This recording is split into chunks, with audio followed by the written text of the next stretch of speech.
Katonda bana Uganda amakamba buse Katonda yanyorode Katonda muzimu kitegezo kiririza mu mpewo so Katonda muzimu mpewo eri awo kale wabanga asimu bobo ina byagala gosabani bemanyi nabyo njagala nze era nabalamba busanze mbanyi nabyo njagala obukya kumacha nkera kimne nga abanaye kubanga nagenda nendaba nagenda nembera ko fala nasaba ko kokko ne mala no mujiji rest in peace Bishop Reverend Godfrey Makumbi nchamujjukira nga nchali mudawa bali katufu awo uliza obulamu bocho bomanya bubera ever steady oba ndidde oba siridde tujizemu awo nga ekisibo kintu alaganya ekisibo nkozi goli wa dini ki ndi wa mpewo za Uganda ndi Muganda nsinziza mpewo nze sisinziza mbya dini simu abasinza sitani bebogirako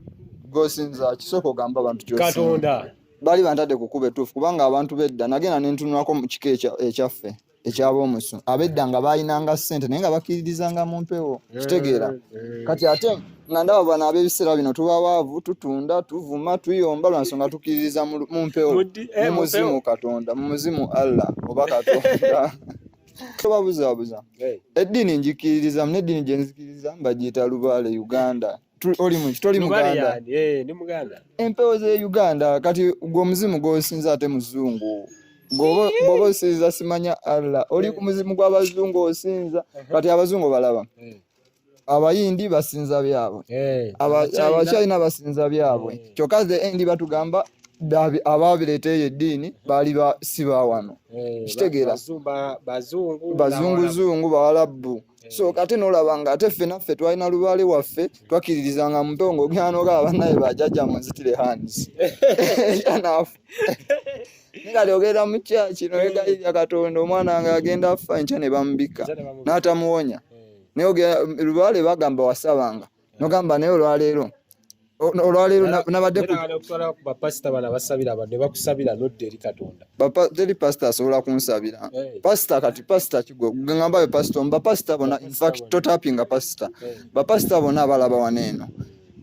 mwebaza mama fina ngenda ye mwagala nyina era njagala omulemu kuba kati akuze takatumukolereko kalete ku mijije empya respect yesigale okubanga ye yabuuka dda ate nagizaako obuusa abaddawa nebbo ne basigala kati bapasita abamu basigadde badongowaza mbu ate simanyanga Katonda biki waliwo no pasita abeera ku TikTok ayogera ebintu by'ekisiru ebityo kati yo naye ye agenda kubanga ye alituse ekiseera okubuusa abantu agenda tuka ekiseera abagambe naye kituufu Katonda taliiyo mbalimba ndi kumpewo zenkozesa era nga nempita bajjajja ne mujja bayogera ne Katonda abo abakulu we bagamba Katonda ki babuze Katonda ki bajja ne bawonya abantu abamu bawonya abantu sebo panti kyenkugambye kati oyo awonya abantu kati ndi mu kamera yo oli muki kale oyo awonya abantu abatakiririza mu Katonda wamu abazungu abakiririza mu Katonda waffe Abaganda owaffe w'Abaganda gogenda n'ogamba bannaye nsabira naye bajjajja mbasaba munyambe muwonyanizi muwonye ono omudawo yanjogerako mu bisimaya biki bikyo kitegeera nawona oba mumutte oba nsoba n'omusabya wano ne bamutte enkya ne babika nekyesaaga kubanga sajja kutta abantu so kati abagenda nga beebuusa era nze lumu naliko ku interview emu nendaba ono omuyimbi Asani Ndugga nga yeeyise bamweyana nembira bwe nti kale nendaba nga atandise okubuuka ye yabuuka nayagezaako obuusa abalala nendaba nga ate abitaddemu amalala abitadde mu mawulire empewo tezaagala nnyo zirabisa nenzimubbako gokyamulaba yabula empewo ze zonna yakola ssente ze tasobola kuddamu kukola essabo empewo zonna nazibba ziri mu nju ewange ezaabamu yanasimanya Asani Ndugga kati byakola essaawa n'afera Asani Ndugga alina essabo olaba bapasita lwaki balina abantu bangi n'ensonga ebintu byabwe bikola bwe kigambibwa bapasita balina kati nga bonna asobola otuuza abantu nga 15,000 ekitono ennyo mu lunaku ngalo ku Sande wano bapasita bebasinga okukola ne ssente kubanga bo bagenda ne bagamba bajjajja njagala tugenze eddongowaza abantu baffe bagenda wa Katonda ali ludda wa anzi njagala pasita omwajja atugambe nti Katonda ali wano ali eggulu teri yali agenze olinza noba teririiyo gwe walowooza ki buli afa tadda bya kiwani naawe tebiriyo mbusima bw'ofooge na mu ggulu liri luddawo teriri nayo kati kale tukole bwe tuti Katonda waba yatta nzitire wano mu kamera mugamba nzite taliyo Katonda tokiriza mu Katonda nali ngedda nga ndi mudongo nali mukiririza kuba ngamize nasoma omujiji nengumala ne nga nkyali mudawa ne kati namaane nebuusa ongamba otya musima yanzikiriza mu Katonda gwe bandeetera obuleetezi gwosobola okukiriza mu simu yakutonda eyantonda nze mama wange yanzaala taata wange Katonda yayisiza mbazaddebo